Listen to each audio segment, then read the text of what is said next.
একজন ভদ্রলোক প্রচণ্ড প্রায় রেগেই গেলেন, না কর্ম থিওরি আমি মানি না, এই যে লোকগুলো খারাপ কাজ করছে বেশ তো আনন্দে আছে। আমি বললাম সবাই আনন্দে থাকে না, মাঝে মাঝে ধরা পড়ে, যেমন এই একজন ধরা পড়েছে, এরকম অনেক আছে। ধর্মের নাম নিয়ে বেশ ঠকাচ্ছিল, মহা আনন্দে মিনিস্টার হয়েছিল, কিছুদিন একটু লালবাতি লাগানো গাড়িতে ঘুরেও ছিল, এখনো লালবাতি লাগানো গাড়িতেই আছে কিন্তু পুলিশের সঙ্গে।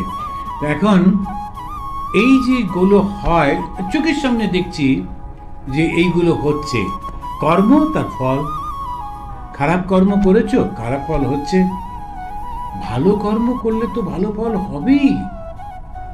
ওই রকমই ধর্ম নিয়ে একটা মানুষ একটা কোনায় পড়েছিল এবং পড়ে মানুষের উপকার করতেন। কেউ এসে কান্নাকাটি করলে নিজের আধ্যাত্মিক শক্তি দিয়ে তাকে আশীর্বাদ করতেন।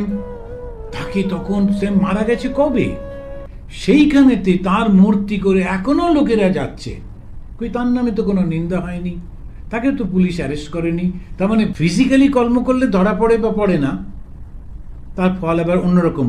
কিন্তু যে চিন্তাতে তুমি যে হিংস্রতা আনছো, তোমার গল্পের মধ্যে দিয়ে, তোমার নাটকের মধ্যে দিয়ে, তোমার সাহিত্যের মধ্যে দিয়ে, তোমার বক্তব্যের মধ্যে দিয়ে, কবিতার মধ্যে দিয়ে এই মানুষকে উত্তেজিত করছো, খারাপ পথে নিয়ে যাচ্ছ, ওটা কর্ম নয়।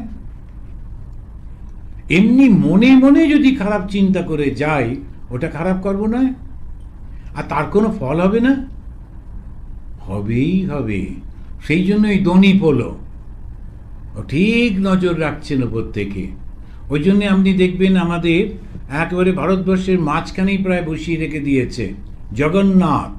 হাত নেই, পা নেই, কিন্তু বড় বড় দুটো চোখ, চোখের আবার পাতাও নেই।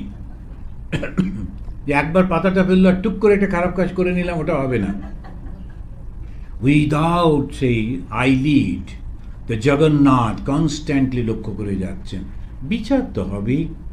তো আমরা যখন কেউ ভালো পাচ্ছি মানে কিছু ভালো আমি করেছিলাম, আর যেই করবার পর তখন আর মনে থাকে না, তখন আবার অহংকারে মত্ত হয়ে খারাপ করতে থাকি, আবার তার নিচে চলে যায়।